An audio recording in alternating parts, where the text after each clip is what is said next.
வணக்கம் மக்களே, உங்கள் வில்லேஜ் தங்கச்சி. எல்லாரும் எப்படி இருக்கிறீங்க?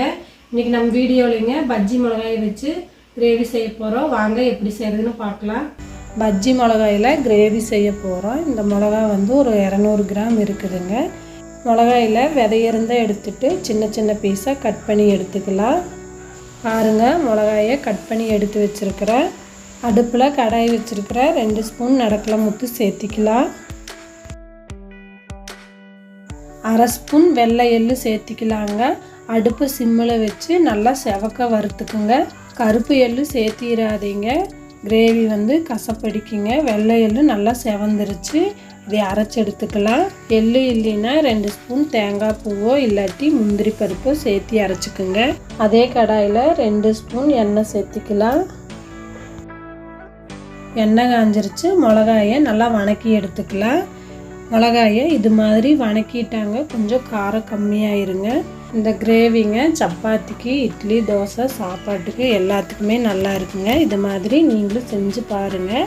மிளகாய் நல்லா வணங்கிருச்சு. இது எடுத்து ஒரு தட்டத்தில் கொட்டிக்கலாம். அதே கடாயில் 1 ஸ்பூன் எண்ணெய் சேர்த்துக்கிறேங்க. எண்ணெய் காஞ்சிருச்சு. சின்னதாக ஒரு பட்டை போட்டுக்கலாம். இது கூடயே 2 கிராம்பு போட்டுக்கலாம். 1/4 ஸ்பூன் பெருஞ்சீரகம் போட்டுக்கலாம். பெரிய வெங்காயம் 1 எடுத்து நீல வாக்கில் கட் பண்ணி வச்சுருக்கிறேங்க. இதை நல்லா வணக்கி விட்டுக்கலாம்.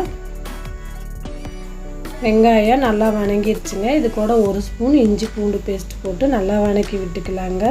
இஞ்சி பூண்டு பேஸ்ட்டு பச்சை வாசம் போகிற அளவுக்கு நல்லா வணக்கி விட்டுக்குங்க. வெங்காயம் நல்லா வணங்கிடுச்சுங்க. இது கூடயே மிளகாயும் சேர்த்து நல்லா வணக்கி விட்டுக்கலாம்.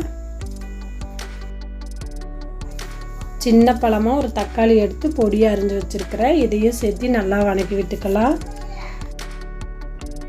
இது கூடயங்க சின்ன ஸ்பூனில் 2 ஸ்பூன் மிளகாய் தூள் சேர்த்திக்கிறேன். 1 ஸ்பூன் கரம் மசாலா சேர்த்திக்கலாம். 1 ஸ்பூன் மல்லித்தூள் சேர்த்து நல்லா வணக்கி விட்டுக்கலாம்.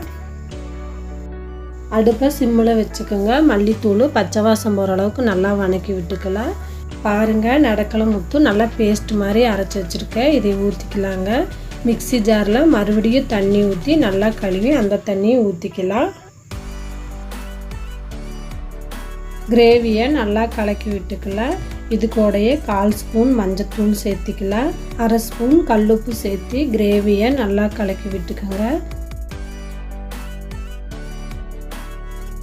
கிரேவி ரெடி ஆயிடுச்சுங்க. இது கூடயே கொஞ்சமாக மல்லித்தழை சேர்த்து நல்லா கலக்கி விட்டு கேஸ் ஆஃப் பண்ணிடலாம்.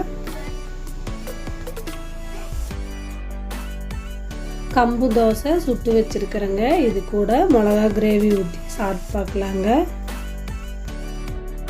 பஜ்ஜி மிளகா கிரேவி ரெடி ஆயிடுச்சுங்க. நான் கம்பு தோசை சுட்டுருக்குறேங்க. இப்போ சாப்பிட்டு பார்த்துடலாம்.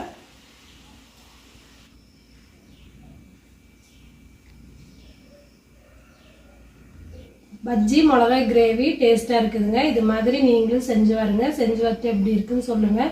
இந்த வீடியோ உங்களுக்கு பிடிச்சிருக்குன்னு நினைக்கிறேன். லைக் பண்ணுங்கள், ஷேர் பண்ணுங்கள், கமெண்ட் பண்ணுங்கள், சப்ஸ்கிரைப் பண்ணி பக்கத்தில் இருக்கிற பெல் பட்டன் அமுக்குங்க. நன்றி.